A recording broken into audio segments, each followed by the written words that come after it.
Ladies and gentlemen, this is David Mirikitani with another episode of Weighing In, brought to you by USA Wrestling, the national governing body for wrestling in the United States, and by Nike Wrestling. Go to athleteps.com for all of your Nike and USA Wrestling branded gear. Joined, as always, by the boys, Mark Ostrander, Grant Turner. We are recording this on Thursday the 9th, and so we are 10 days away from our live pod from Joe's in Iowa City for the Iowa-Oklahoma State. We will get to that. But, boys, good morning. How is everybody? Surviving, brother. Surviving, man. It looks cold up there. Is it cold? It's not too terribly cold, but just it was one of those days that I decided that I was not going to be prepared and just threw on a beanie. Our rankings our ratings are probably going down because that hair is like, that's the 25 to 44 moneymaker, baby. Right. Hey, listen, with all you got, yeah, absolutely. Here we go now. Let's get real for the people of USA Wrestling. Here we go. No, we're not going to do that. We're going to put it back on. Mark is just over there laughing at both of us. Mark's like that older brother. Just thinks we're stupid. How are you, Marco? I think I need to split you two up. I probably Grant's already in his room. David, I don't know where you're at right now, but you probably need to go sit in the corner for a little while. We'll work it out later. I'm in Kansas City. We did an NAI play-by-play last night between Morningside, Iowa, and Ottawa, Kansas. And those guys at Ottawa are awesome hosts. We get to do a duel or two there every year. So actually doing this from the hotel, but shout out to Colby Crank and his crew for having us up. Really nice guys. And it's a good scrap. They were losing 16-4. They had a break. They did their senior night, and then they won. They went pin, decision to win the duel. They ran off 24-0 on the backside of it. So we're going to get into dual meets this week. We're going to get into criteria and maybe a way to make it clearer for people. So, but let's start with USA Wrestling. So I will share this if people are watching. So GT, one more time, what's the right way to pronounce this word? Zagreb. So this was the first ranking event of the 2023 season. And last week when we talked, we were in the middle of it. Since then, the women's results came in. So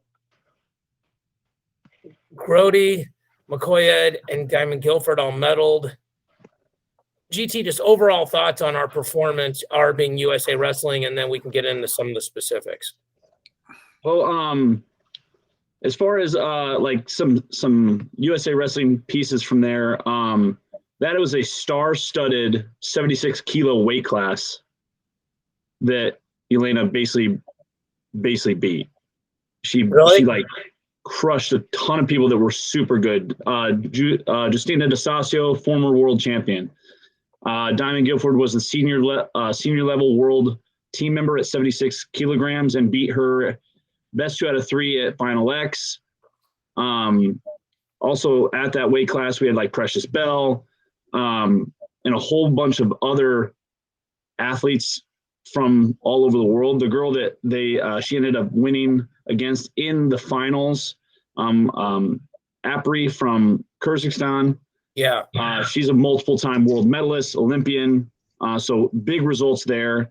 For Skylar Grote, beating the Italian, basically senior world team member for multiple years in a row now, gets the gold at 72 kg.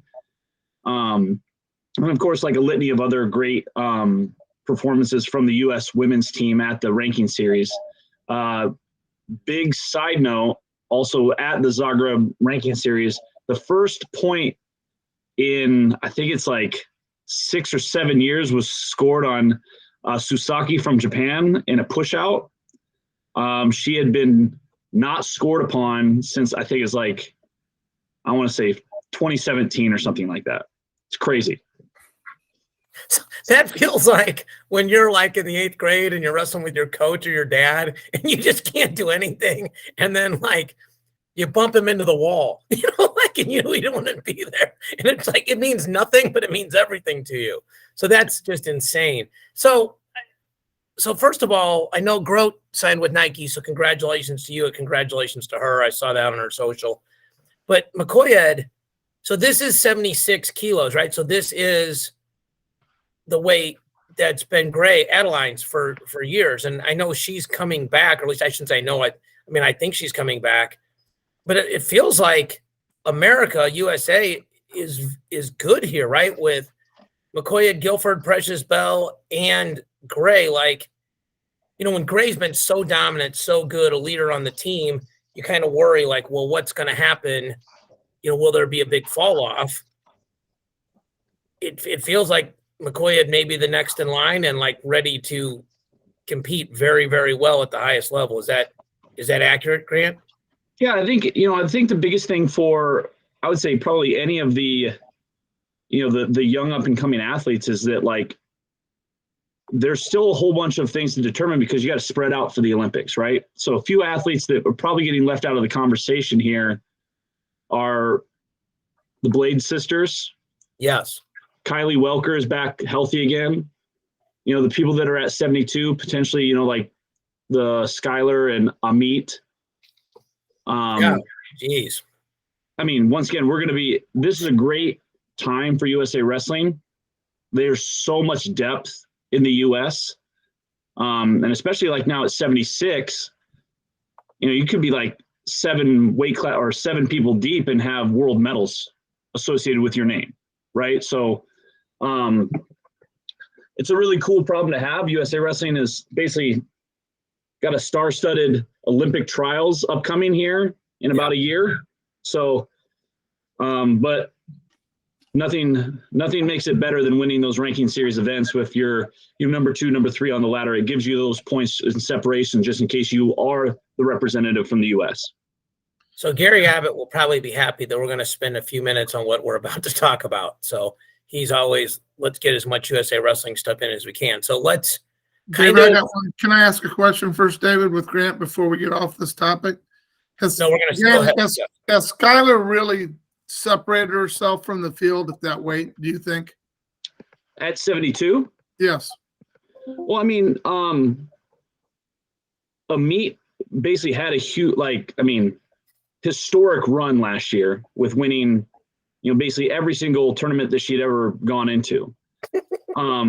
But I think most athletes at 72 are going to have to determine where they want to be able to go. And a lot of athletes are, basically are forced to go up because cutting an additional, 7 to 8 pounds or 2 to 3 kilos sometimes just doesn't work out for an athlete. You've seen that probably a lot when James Green had to make a decision from 70 to 74 to 65.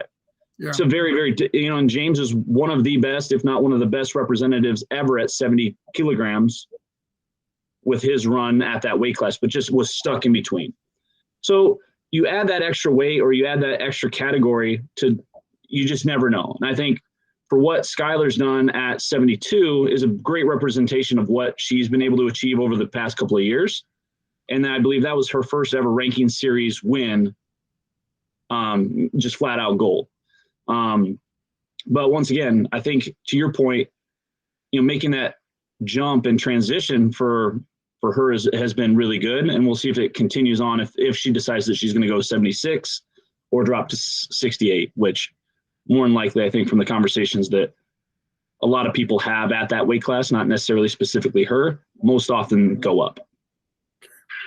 Yeah. And so just so people know, the 72 is halfway between 68 and 76. That's 4 kilos. That's basically 8.8 pounds. And so you either have to decide to shrink your body by 9 pounds or wrestle somebody who's conceptually, before you both start cutting weight, 9 pounds bigger than you. So, I mean, obviously, the higher you go up, the less that makes a difference in terms of percentage of weight, but it's still significant. So what I was going to get into is this.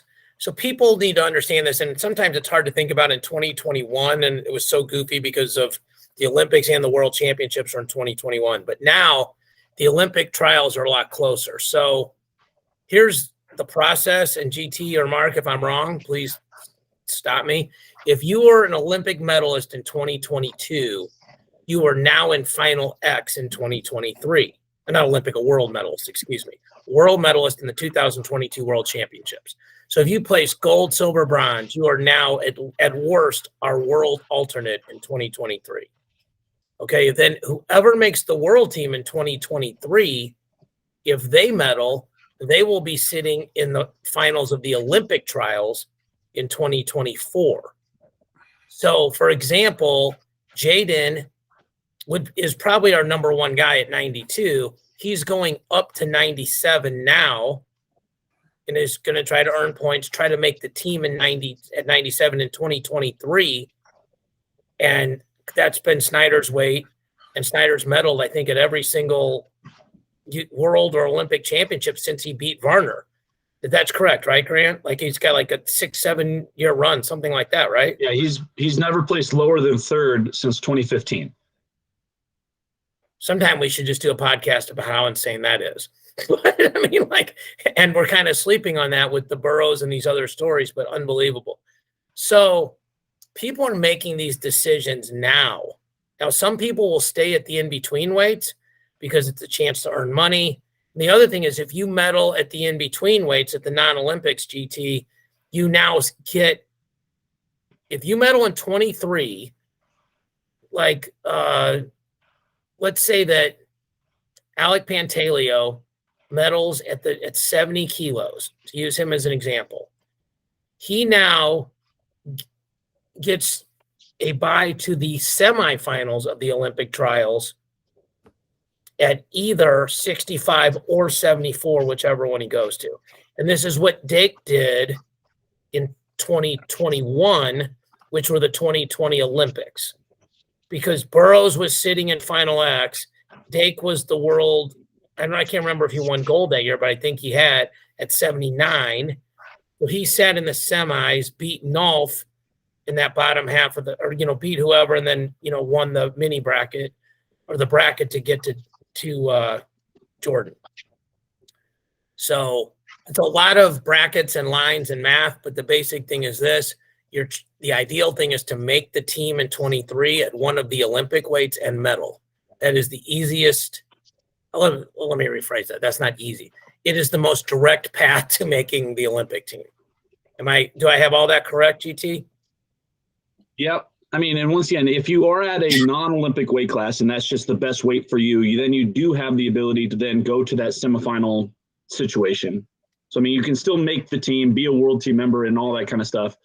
It's a little bit more of an indirect path, but you still have all of the different accolades and things that the World Championships of 2023 in Serbia will give you, right? So if you medal at 92, you're still part of the whatever process going into the Olympic trials. Then you have to basically get your weight back under control and get back up or whatever. And you earn money. And national team status and right, but I think it's $50,000 if you win a world title. So, like, if like that for some people, for a lot of people, $50,000 extra changes their life for a year. So, I mean those are all things that contribute to this. So, just to kind of put a bow on this, just so people can see this. So, the women's freestyle medal is 53, 57, 72. This is all on the mat.com. So if you're just listening and not watching, you can go to this article. Alicia Howe took 9th. Dom Parrish, a little surprising, was 22nd, just got pinned and was out. That's pretty surprising to me since she was a world champion. Katie Gomez, 15th. Maroulis wins and loses, but GT, you said she's just starting to get back into it, correct? Yeah, once again, this is the first ever, the ranking series and getting ready for the upcoming season. So I believe that Helen also, had kind of an interesting tournament in Poland back in the fall, I believe. I can't remember exactly what the tournament was, but kind of sketchy results. I mean, for Helen of being one of the best women's wrestlers of all time. Right. So this is a perfect example, though. So let's this will help. So Helen medaled at the World Championships last year, correct? She lost in the final. She was a silver medalist. GT? In Serbia. Almost positive she was second. I'm almost positive, too. I can't remember who she lost to, though. But the point is, she's now in Final X for 23 for us. and Dom Parrish medaled, but at a non-Olympic weight, correct? Yes. So she would be in the semis of the World Team Trials this year. So those are real life examples that people look at. So Hedrick was 7th. Martinez. Actually, take that back. She was the world champion at 53, which is the Olympic weight. So 53 is a non-Olympic weight, right? It goes. Oh, it is. No, it goes 50, weight? 53, 55 is a non-Olympic, and then 57. Okay, so she's perfect. Then she's sitting in final X. Okay. Yeah. All right. And then here's the rest of the results. Like Skylar, he said 10-1, 4-0, pin 3-1. Here's Yelena's run. So interesting. She had to beat 2 Americans, but I mean, tech fall. Geesh, that's like OW stuff. You know, Guilford beats everybody but McCoy, and Precious Bell beats everybody but her teammates. So good results for America. Okay, so let's get back to it. I think the next thing that I probably watched 2 of the better duels I've seen in a long time this weekend. Pitt, Iowa State, sneaky good duel. Ended up tied in matches, tied in team or match points, or team points came down to match points. And then Oklahoma State, Mizzou, same thing on Sunday. And a couple people hit me up because Hardell was on the call along with Jay Carl.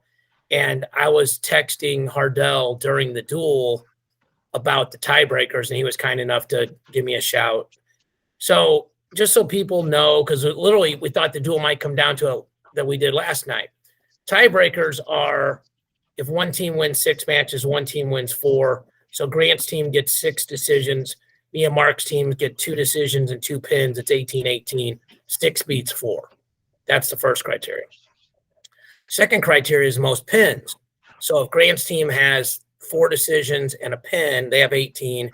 We have 3 decisions, a major, and a tech. It's still 18-18, but the pin beats the tech. So it's high wins. Then the third thing is match points. What goes then it would be techs. It goes pins, techs, majors. So if one team had a tech and the other team had 2 majors, then the tech team wins. But if you get down to all that, it's match points. And then the criteria after match points is near fall. So going into to use the Oklahoma State match, after 9 matches, Mizzou had 41 match points and Oklahoma State, or 40, and Oklahoma State had 31. So if Dayton won by 8, the duel would be scored the tied, but Oklahoma State would lose by a point.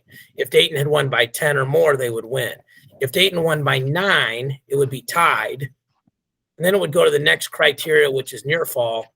And Whitlake had the only near fall points against Colton Hawks. So when people said Dayton had to win by 10, he didn't. He only had to win by 9 because it was the next criteria. So GT, you're still coaching.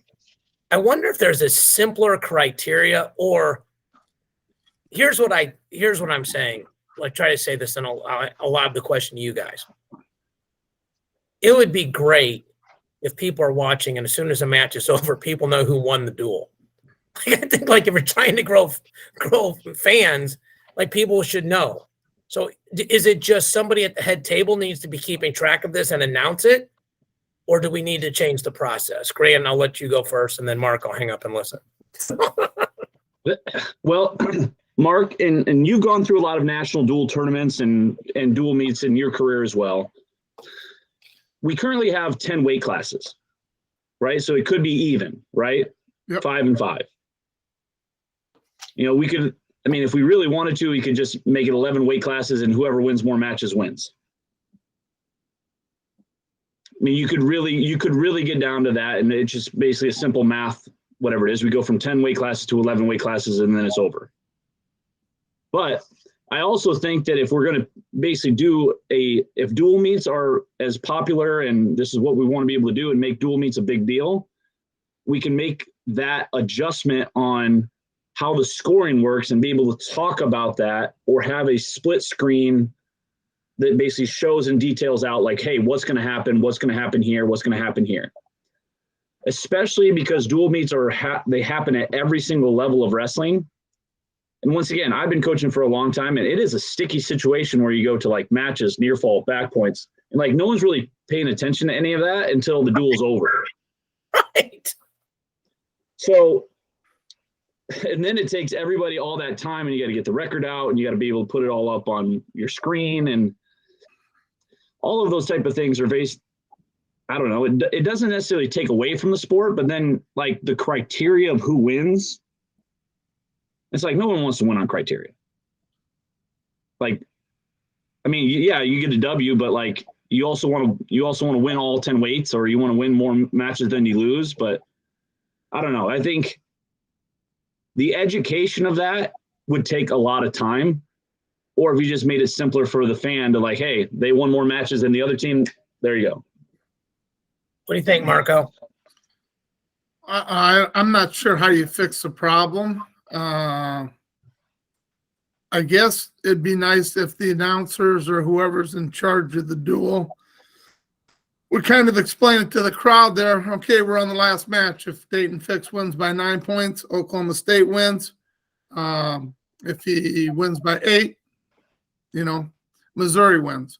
I mean, at least the fans would understand what they're looking at, because at that time, they're not remembering that Whitlake got a near fall or things like that. So it'd be nice if the announcers had the information and they would announce it to the crowd, because the fans that are watching it on a TV would also hear the same information, David, or on Flow or whatever, Rofkin.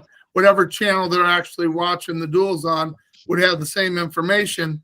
But if you're going to read it in a box score the next day, you really don't care. You just know who won.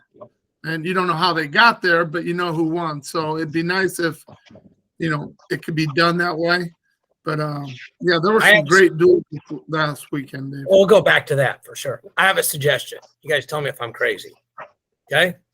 You eliminate majors and you keep a tech, okay? But here's what you do. If you tech, a pin is worth 20 points, okay? A tech can only be worth 19. So like even if Grant is beating me 14-0 and goes feet to back and it's 20 and had riding time, it's still only worth 19. Every other match is worth whatever the point differential was. Grant beats me 7-2. Grandview is up 5. And it's just a net thing.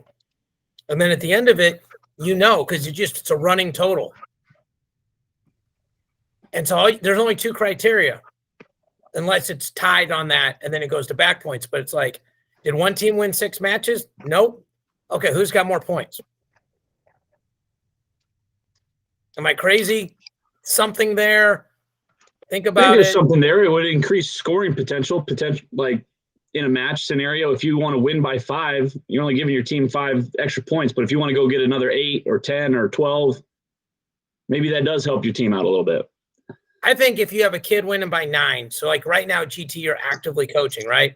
And if he's winning by 9, there's not a lot of incentive with 20 seconds left to go try to get to 10 or 11, right? Now there would be.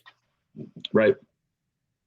And if you're losing by 12, there's like your job is to not get teched, where you're like, well, if I could take it down to 10, it might make a difference. So Chuck Barbie, if you're listening, it's a suggestion. You can have it. Something to think about. All right, let's go through the rankings. Let me pull this up.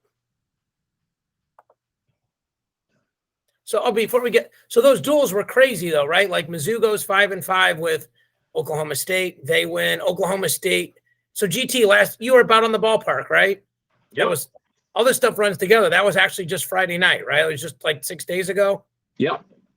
So same environment as last year, same setup. Is that because I was there last year, or did they move it around? I think they moved it a little bit closer to home plate. Once again, there was no USA Wrestling additional stage area. The warm-up area wasn't as big because there wasn't as many teams or everybody participating. But that is an event I think is going to continue to grow.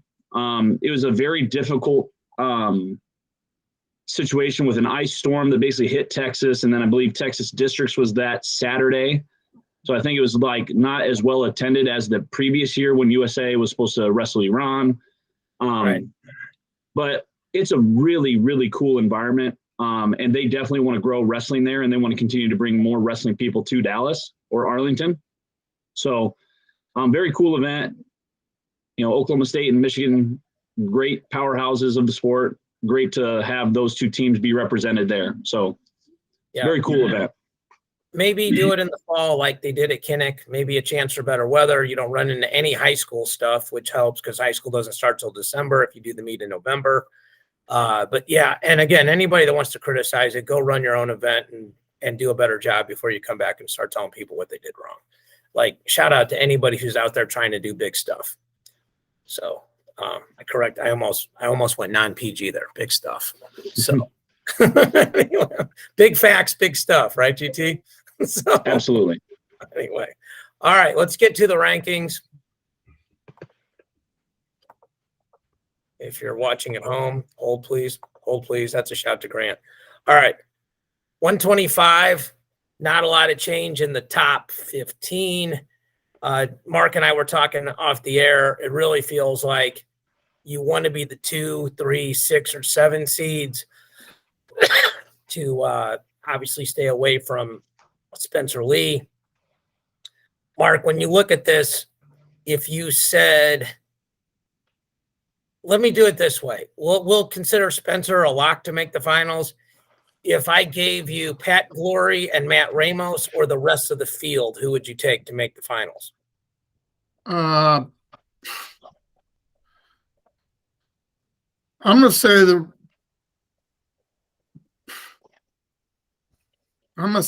I don't know. Maybe the rest of the field, because okay, I don't know what Pat Glory is going to do on a 2-hour weigh-in in the quarterfinals. That's a 1-hour weigh-in. The 1-hour weigh-in quarterfinals of the national tournament, because you just don't know, because he's kind of been going back and forth, weighing 128.5, wrestling up at 133, finally going down to 25. He has a good performance. But one thing I noticed here is that Dean Peterson lost to Braxton Brown this weekend, and the rankers didn't change it. And I think that's important that they change those things. We always had a philosophy, David, if they're right next to each other, the guy that beat that guy is going to be ahead of him, period. Well, they did move him down from 16 to 12, or 12 to 16, and they moved Braxton Brown up from 20 to 17. But you're absolutely right. Like, I would flip-flop them. But actually, 2 of the 3 did, Mark. Like, Intermat and Flo have Brown 1 spot above Peterson. It's just what Wynn did that goofed up the math. So you see that. So in general. But yeah. So here was going to be my follow-up question. If you said I would take Glory and Ramos, I'd say, which one do you pick? And if you say I'll take the field, then who's your, if you have to have one shot in the dark, who's making the finals? And I think I know who you're going to pick. Probably Patrick McKee. Yeah, that's who I thought you were going to pick. Been there. Yeah. If you told me Patrick McKee's going to win 5 matches on the backside, I'd say 100% sure he'll do it. There's no doubt in my mind. But he's got to get to the semis to do what I think he can do, and he hasn't done that. So we'll see. 33, not a lot of movement here. Ragusin got pinned by Dayton Fix to end the bout on the ballpark. Cannon took a loss. Nagao is slowly working his way up here. Foley moved up a couple spots. Chiarini moved up. Palmer dropped. Chance Rich dropped a little bit, but not a lot here that's drastic. So 41. Again, if you look at last week, so 1, 2, 3, 4, 5, 6. Alan Hart drops big, like dropped from 7 to 15. And we'll see that when we get to the team rankings, how that affects Missouri. Carter Young jumped from 17 to 13 as a result of that. Frankie Talshahar moves one spot. I don't consider that real major. So GT, this is probably one of the 2 or 3 most wide open weights in the country. Pick your finalists? Yeah. I'll just do that. Pick your finalists. Yeah, you just want me to like close my eyes and throw a couple of darts and hopefully like one of the 20 people on the circle, like I get a pick. I mean, I would say that from what we've seen through the entire season, I mean, I would say that Real Woods has probably been the most consistent in his efforts, like close matches, but winning the matches that, you know, he's supposed to have won. Right. And then I'd probably say, so I'd say Real Woods makes finals. And then I'm going to probably take, Liras is wrestling really well, right? Like he's averaging like a between a major and a tech on the season, right? Yeah. I think there's going to be enough shakeup that Cole Matthews goes on the other side of Real Woods. So those would be my 2 finalists. Yeah, that'd be the rematch of the 5th, 6th next year.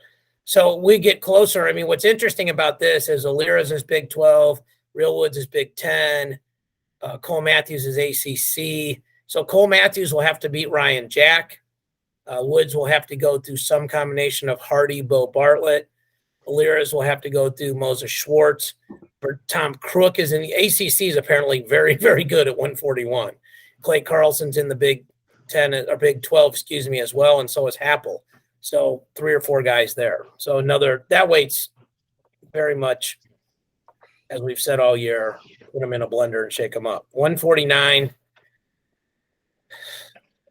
Not a lot of change here at all. So I think this is just like Pinheiro is down at 10. You know, at one point, you know, I argued he should be 1. I still think he should have been. I also think he's right where he's supposed to be now. Mahler wrestled a close match with Victor V.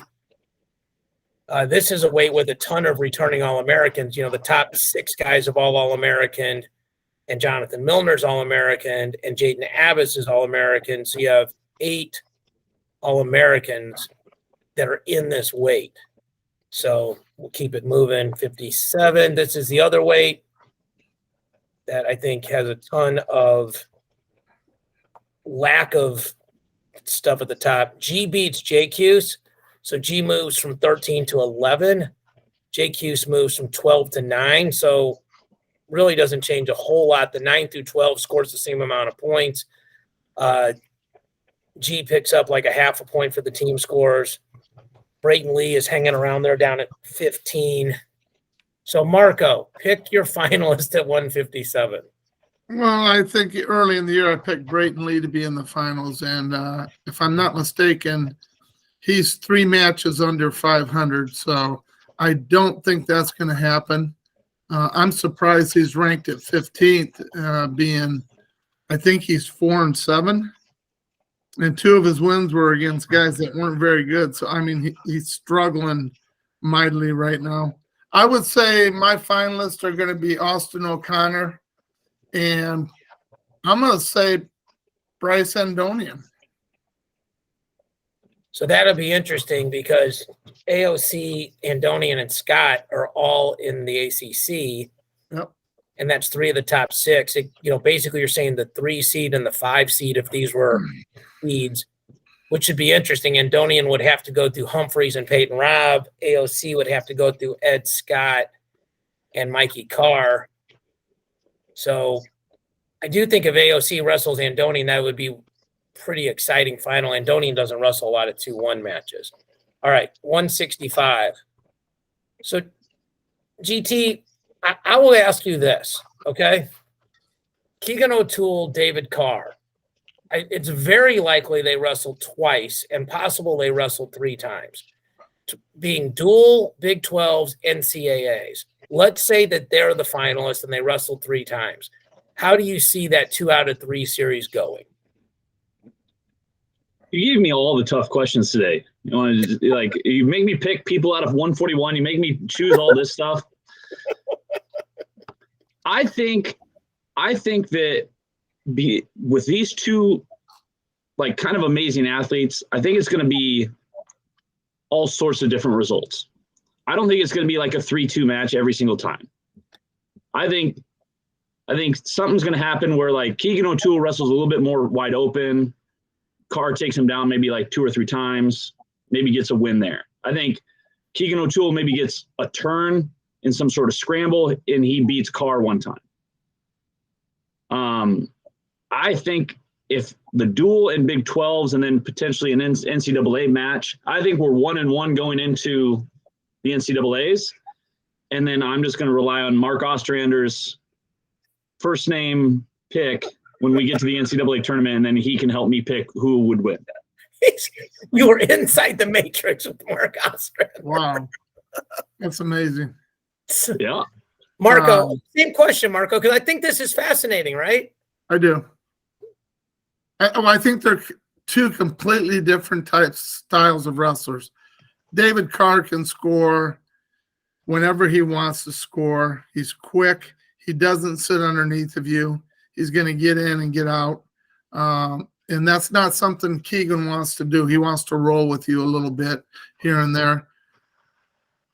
I would put my money on David Carr winning the national title at this weight. I thought maybe this weight was going to be a little tougher for him, but he's went out and proved that he's a real deal. And so I just have that feeling that he's probably the best kid at this weight. So if I had to pick somebody to win the nationals, I'd pick David Carr, but I kind of agree with Grant that I think they'll probably be 1-1 going into the national tournament. So one other development here, and then I will chime in just so you guys say didn't cop out. Quincy Monday lost to Julian Ramirez, and what that does in the rankings is that flip-flop Monday at Griffiths, so that separates Carr and Monday. Like it looked like they were going to be in the semis, and those of us that are historians know how many times Nate Carr wrestled Kenny Monday in the back when was the Big 8 in the NCAA. So I don't have a lot to add to what you guys said. I just think this, like David Carr,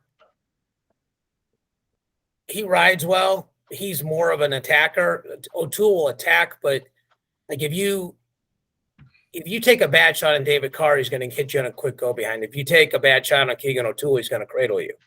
Yep. And so it could end up like, and I think it's like both these guys, you need to get a feel that other guy wants, right? So like maybe Keegan O'Toole feels David Carr and he's like, man, this guy's faster than I thought. Maybe David Carr feels Keegan O'Toole and go, man, he's clingier on top and he sits the corner, beats the shoulder better than I thought.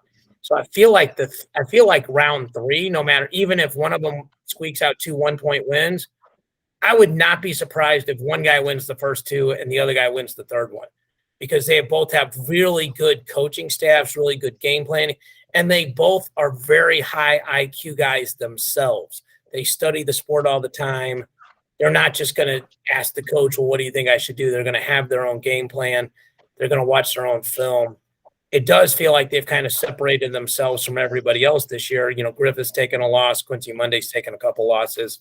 So at the beginning of the year, I wasn't really sure that was going to be the case. But I guess my big thing here, David, is Griffith. You look through his wrestle stats, who he's wrestled this year, and he's had a lot of 1 and 2 point wins. He has not opened it up, and so something's going on because he loves to score points. He loves to go out there and wrestle. And at least in the past he has. This year he's playing everything really close to the chest. I don't know if it's a weight cut that's affecting him, but he's going to have a tough time with those 2 guys that are ahead of him. Really tough time. Yes and no. I mean, he wrestled Keegan O'Toole really close and was winning that match in the finals.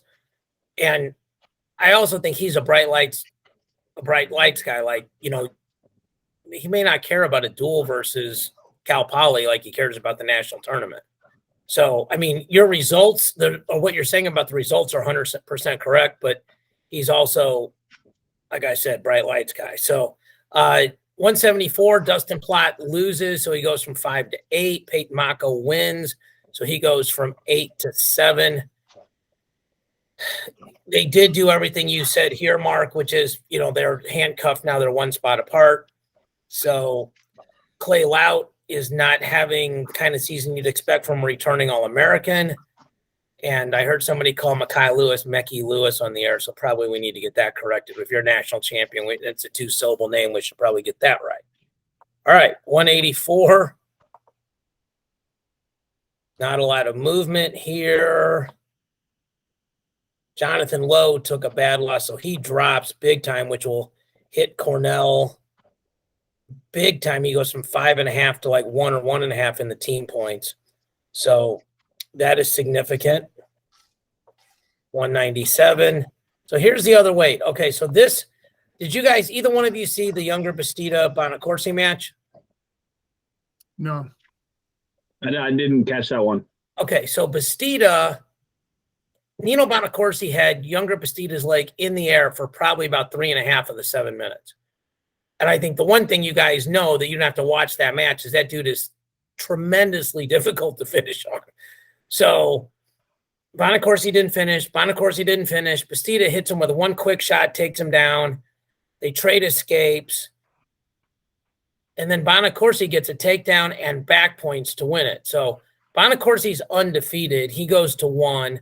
Max Dean with 2 losses is still at 2. And then the other thing here, which I think everybody knows, is Rocky Elam lost to Oklahoma State to Serber. And Mark and I were going through the wrestle stats of all these guys. Serber has like 5 losses. I mean, it's a good win for him, great win for him, but it just kills Mizzou when we get to the team scores because they go from 20 to 10 in the ranking. This weight feels a ton like it's sort of matchup driven. So GT, I'll ask Mark the hard question first. Who do you have in the finals at 197? Well, if it was like it is right now, Yeah. and this is how it was seeded at the national tournament, I'd say Max Dean will be in the finals. And I would probably say Rocky would be in the finals. I think he's probably the best of the 3 guys that are ahead, the other 2 guys that are ahead of him on that side of the bracket. But I'm not sure it's going to finish like that. That's the problem because you got the Big 12s coming up. You got the Big 10s coming up. Bastida's going to wrestle Rocky twice, probably in the Big 12s and in the duel. So we're going to find out right there. If Rocky moves up to 4, moves up to 4, I still like his chances of beating Bonacorsi. I just give him credit. I think he's a stud. I think he's been out so much this year, but he doesn't have a lot of great wins this year, David. We were talking about this. He beat Warner in the All-Star meet, and Warner's at number 12 right now, so he hasn't had a good year at all. So, the All-Star meet doesn't count. It happened, but it doesn't count. I mean, that was his signature win so far this year that I saw. So I think, it's just going to be a matter of him getting some matches in since his injury and getting back to what he can do. Yep. And GT, what's interesting here too is that if you look at it, Max Dean obviously has 2 losses to Beard and to Laird in the same weekend, but the conference tournament is not going to help him. I mean, I looked at this while Mark was talking. The next highest ranked guy in the Big 10 is Silas Allred at 11, unless I'm missing somebody, but 11 is in there, 12 is in there, 13 is in there, 14 is in there, 15 is in there, 16 is in there. So there's a bunch of good guys, but Bastida's Big 12, Lehigh's EIW, or Beard's EIWA, Elam Big 12, Poly, Truax Pac-12, NC State is ACC, Laird is out east, and then you hit all these guys. So I'm not sure Max Dean's going to be the 2-seeded nationals because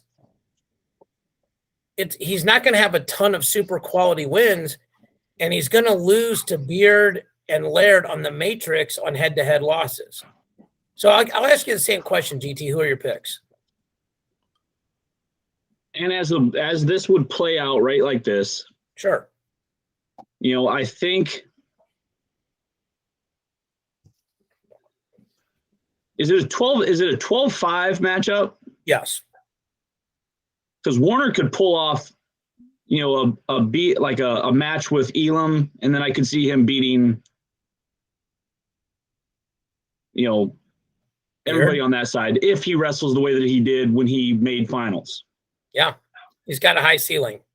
very, very high ceiling. And once again, like a lot of losses this year, uncharacteristic of him. But once again, national tournament time, everything could play out. So if you wanted to, you could always play that game. For the people out here that are like basically looking at all of this the way that it would break out, because you know that the Big Ten, they're not going to have an 11, 12, 13, 14, 15 seeds at the national tournament because there's going to be some losses that happen here in the last month that are not going to allow that.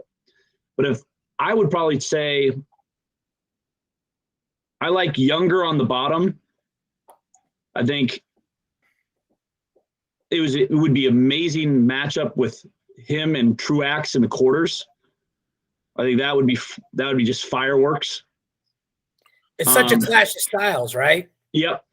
And same thing in the semis with Max Dean, right? Like he's not picking down and getting bow and arrowed. And would Max Dean pick top and can Bastida get 2 takedowns? That's what it comes down to, right? Yep. So if they did wrestle this year though, David, didn't they? Yeah, Max Dean beat him at the collegiate duels. So, but again, like maybe that helps Younger. Like maybe like, okay, like he picked down. They probably picked down and so GT, go ahead and finish. You have Younger on the bottom. I would say Younger on the bottom, but the way that this would play out, I'd probably take Warner. Yes. Well, he's here for it. There's your tip, folks. In your fantasy drafts, take the number 12 guy. So I think Rocky's got a good chance. Hey, well, you got to pick Bart. You can't pick number ones at every weight. You got to pick somebody somewhere. I think Rocky's going to be fine. He was hurt. They wouldn't disclose what was wrong with him, but he's only had 7 matches. You know, he came back and wrestled a good guy in a hard environment right away. He shot a lot. He just didn't finish. You know, we had the bottom leg hooked and couldn't get, his head off, the leg off his head, or else he scores those points. And listen, Serber deserved to win the match. Not like there's no bad calls or anything like that. But, I mean, Rocky's going to be fine. He's going to get better. I think 2 guys to not sleep on here are Laird. I mean, if Laird can beat Dean, then, and I know it was a goofy call, but it was it was tied either way. He's right in that match. And Michael Beard's really good. And, like Beard Bonacorsi would be interesting too. So let me get to heavyweight and then the team rankings and then at least talk about a couple duels. I don't know if we're going to get there or not. So I think the most interesting thing here at this weight is Dayton Pitzer fell because he lost to Sam Schuyler. And I don't even know if Pitzer used his 5 dates or not, but if he hasn't and he lost to Schuyler, I think that's probably enough for Keith Gavin to sit him because he was talking about doing that when I talked to him on the play-by-play.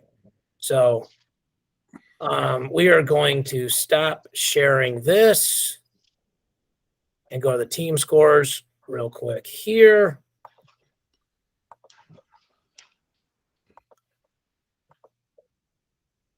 So these are Flo's rankings. As you saw, Mizzou fell. Cornell stays up there even with Jonathan Lowe falling. So perfect example of how dual meets are wonky. Like Missouri's got 59.5 points. Oklahoma State's got 30.5 points. So I said this to Mark off the air, GT. I said, this is going to hurt both teams. Mizzou dropped from 2nd to 4th. Oklahoma State dropped from 15th to 16th because their ranked guys got beat and it knocked them out. So let's just say this, boys. I assume everyone's picking Penn State to win it. Who's your 2nd, 3rd, and 4th place team right now? Yeah, there's just so much to there's so much more that can happen, right? Right. I mean, I think Iowa State gets a trophy. Okay. So that puts them in there somewhere. I don't know if they're in that particular area or whatever. I think, with all speculation, I think Iowa brings home a trophy. Because I think that they have enough guaranteed, quote unquote, points out there with some of their hitters in order to get into that 60-point range. Yeah. With kind of, the Spencer Lee, Real Woods, Cassiope, Murin, Warner type people. Well, Spencer Lee might score half of those by himself. Very, very could. And once again, Spencer Lee is a dog and he deserves to be in his own thing and he might get, 10th in the nation just by himself. I'd say probably, so Iowa State, Penn State, and I think probably out of that kind of that tier there, I can't pick Missouri. I just can't. They just don't have a good national tournament any year. But I think they are the first ones out where they could get a trophy, but they won't. They're fifth. Okay. Okay. Who's fourth? I'm gonna say Cornell. All right, Marco. 2, 3, 4s. I think Iowa will end up second. Okay. Who's third? I don't know, Nebraska's been really impressive. I know they got walked over by Iowa in the duel, but they've wrestled really well this year. Mark Manning's done a phenomenal job there. So I think they're going to get a trophy. I want to say Iowa State. I really do. But I think I'm going to go with I'm going to still stay with Ohio State, fourth. All right. The thing that's interesting to me is if Ridge Levitt was wrestling, Nebraska is probably the clear number 2. And I think if people are looking at with Nebraska is if you're not convinced they're really good, it's because they're ranked very high at 2 weights where there's no clear favorite. So you go, well, those guys might not win it. You know, they might not place as high as they are at 41 and 57. So anyway, let me stop sharing here. I want to look. There's a couple duels I want to at least talk about quickly. We just got like a couple minutes. So on the docket for this weekend, Penn State and Ohio State had a great duel as well last week. Iowa, Minnesota. Minnesota came back and they lost the duel but had some good matches. So Friday night, Pitt, NC State is a sneaky good duel, folks. If Pitt wins, they win the ACC. If NC State wins, it's a 3-way tie, which again will be interesting because it would be NC State beat Pitt, Pitt beat Virginia Tech beat NC State. Nebraska wrestles Ohio State on Friday night. Iowa State wrestles Northern Iowa on Friday night. Michigan wrestles Iowa on Friday night. So those are some banger duels. Those are probably the big ones. So, and Missouri wrestles Iowa State on Wednesday. That'll be before the next broadcast. Yes, that's a huge duel. It is a huge duel, and you're right because they don't send me the schedule that far out. So, but you're right. Yep. So, do we want to pick one of these duels or just sign off, boys? It's up to you. You want to pick? Let's pick Missouri. Iowa State, because there are like so many matchups there. Let's do it, Grant. I'm gonna go with your lead because you graduated from Iowa State, so I'm just gonna follow your lead. He's not gonna follow you. He's not gonna follow your lead. Let me tell you what's not gonna happen. All right, hold on here. 25, 33, 41, 49, 57. 65, 74, 84, 97 heavy.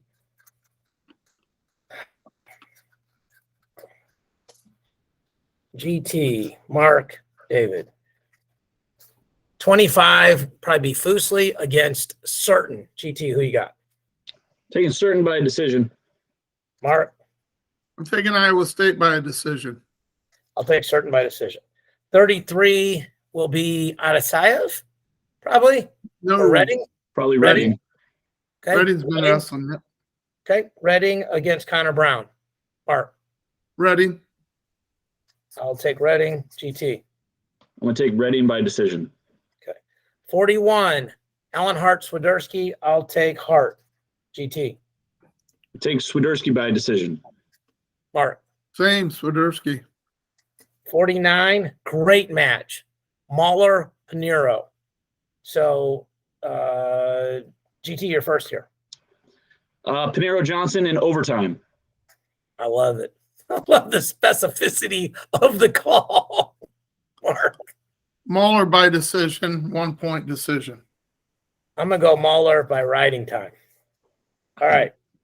Like 2-1. Right. GT, we're just doing specified stuff. Yeah. 57.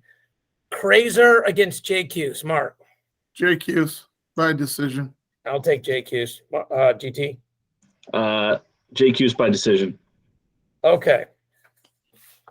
Keegan O'Cradle's David Carr. I have to go first. I live in St. Louis.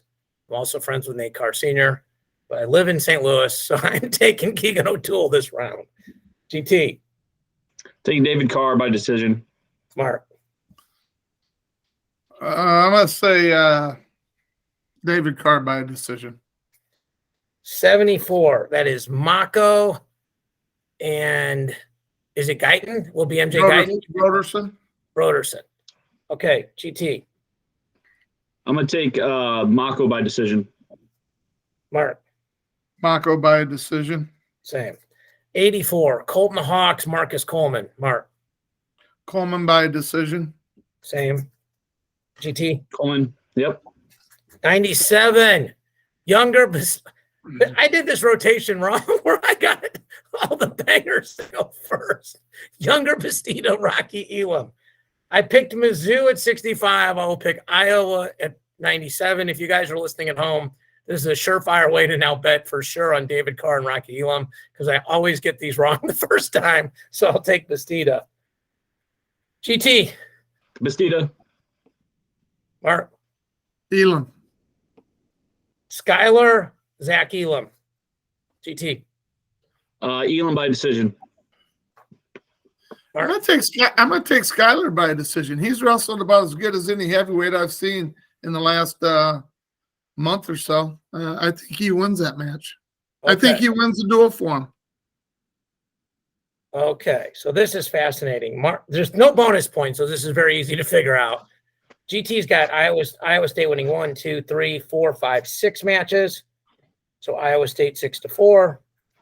Mark's got him winning 1, 2, 3, 4, 5, 6 matches. 6-4. I've got Mizzou 7-3, which is not going to happen. So I know I'm wrong somewhere. Be ready for a 15-15 tie. I feel like this could easily be a 15-15 tie. And as we know, it's match points. What a perfect circle of life. Way to tie it all together, boys. So watch the duels. We started with criteria. We end with criteria. GT's trying not to laugh at me over there. Like once every 50 podcasts, I end it correctly. So good luck to all the teams that are starting their state series this weekend. I know, for example, in Oklahoma, it's dual meet states. I'm sure a lot of people are in districts, sectionals, regionals, whatever you call it.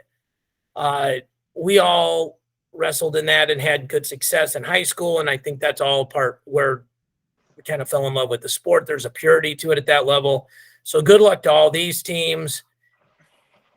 And for Mark and Grant, I'm David. Thank you guys for watching and listening. See you all next week.